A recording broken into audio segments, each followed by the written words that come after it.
O costume de alimentar animais da vizinhança, apesar de muito comum, nem sempre é a melhor alternativa, principalmente quando isso acontece em condomínios.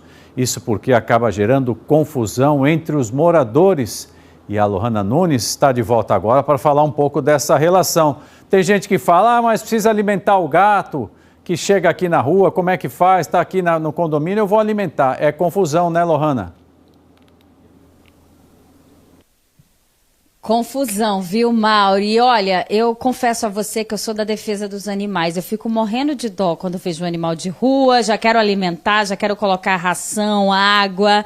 Mas para quem tem essa prática, principalmente em locais, né, de cunho coletivo, como condomínios, praças, parques, isso pode gerar confusão. A gente está seguindo o exemplo de uma notícia que saiu lá no Distrito Federal em que duas mulheres, duas moradoras de um condomínio, foram condenadas, né, por alimentarem gatos da vizinhança dentro do condomínio. Isso acabou gerando uma série de transtornos, inclusive com relação a esses animais, porque a gente sabe que, por serem animais, né, eles precisam ali das necessidades fisiológicas. Isso significa sujeira, muitas vezes, isso significa confusão. Os gatos também acabam por invadir as propriedades, isso tudo gera uma série de transtornos. Quem vai tentar nos ajudar a entender, né, tudo isso, legalmente falando, é o Dr. Francisco Vasco, que está aqui. Dr. Francisco, seja bem-vindo, bom dia. Ele que é nosso parceiro, está aqui para nos ajudar a entender um pouquinho mais sobre essa situação, né, doutor Francisco? Em primeiro lugar, eu queria entender o que foi que aconteceu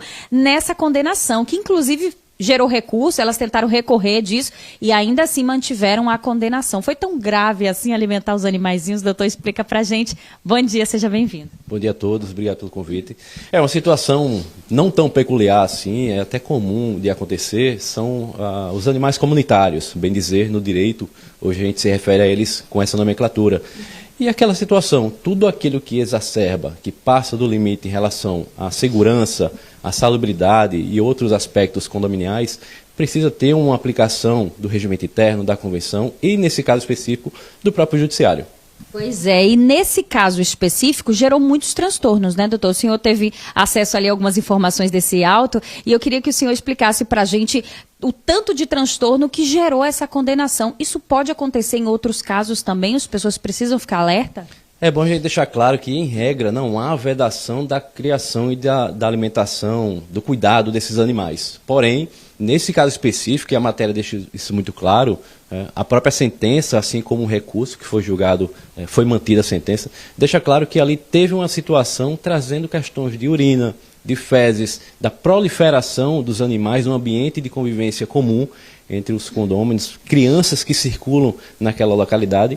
E aí, por essas situações específicas, onde foi analisado o caso concreto, se constatou que, de fato, ali trouxe um prejuízo para a coletividade. E isso certamente precisa ser combatido.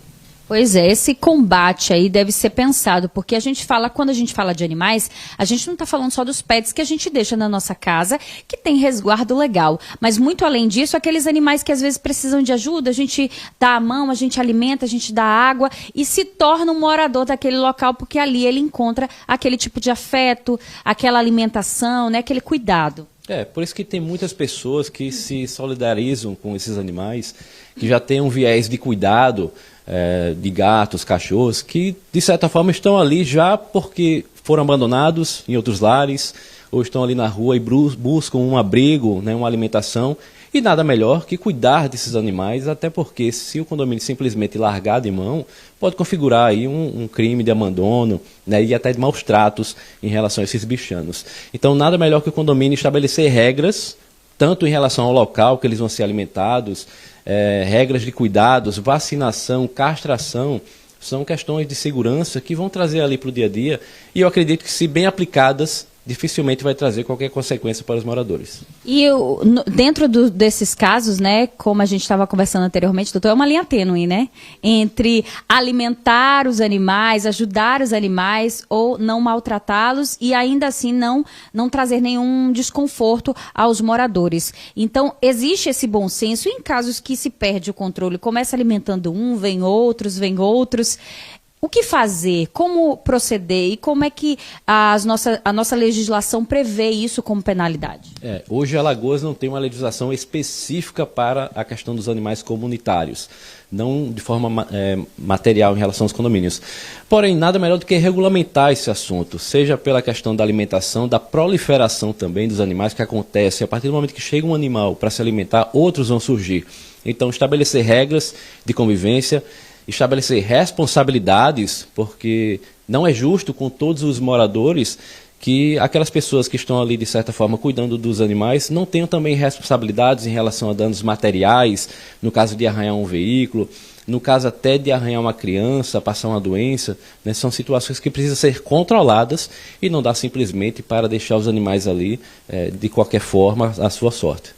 Perfeito, eu agradeço, viu, doutor, todos esses esclarecimentos. É um assunto realmente que é pertinente à vida de todo mundo e que principalmente pode gerar transtornos como esse que a gente falou, que é uma condenação jurídica, realmente questões que permeiam toda a coletividade. E quando a gente debate sobre isso dentro do nosso jornalismo, quando a gente traz assuntos assim, quando a gente fala sobre isso, é para justamente fomentar isso, né? Para que a gente questione, será que realmente a gente não precisa de legislações que observem esse tipo de coisa, que cuidem dos animais das nossas cidades, que dê a responsabilidade a quem precisa, a quem deve, principalmente, não deixe só a caráter das ONGs que cuidam desses animais, mas que os nossos municípios consigam observar isso quando a gente perde um controle, para que os animais não fiquem sem os cuidados, mas também que a coletividade não seja prejudicada a partir disso. É esse tipo de questionamento que a gente quer levantar e principalmente, né, falar sobre isso e trazer a informação necessária para quem vai precisar. Mauro, eu volto contigo aí no estúdio. Muito obrigado, Lohane. Por favor, agradeça também ao doutor Francisco Vasco.